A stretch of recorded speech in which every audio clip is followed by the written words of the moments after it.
Udaletxea. Ongi etorri Mungiara, hiri slow, kultu eta modernoa duzue hau, gure ezaugarria den tradizioaren funtsa galdu ez duena. Mungia izan zen lehena, Bizkaian, Italian sortutako slow city mugimenduarekin bat egiten.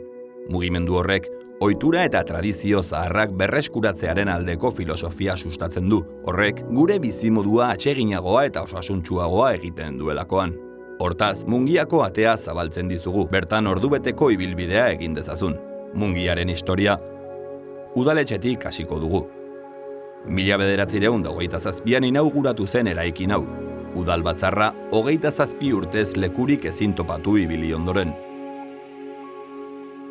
Tarte horretan, Berteizko Hilerriko kaperan, Andra Mari Elizako arkupeetan, Alegria tabernako goiko pisuan, Foruen enparantza batean, gaur aterpe, bildu zen udalbatzarra. Egoera hura etzen gehiago luzatzeko modukoa eta behar bezalako udaletxea eraikitzea erabaki zuten. Proiektua gauzatzea Antonio Araluzaren ardura izan zen, eta diseinatzerakoan, garai hartan puri-purian zebilen estilo bat, neokantabrismo delakoa, izan zuen inspirazio iturria. Eraikinean, Euskal Herriko udaletxeetan ohikoak diren osagaiak antzematen dira.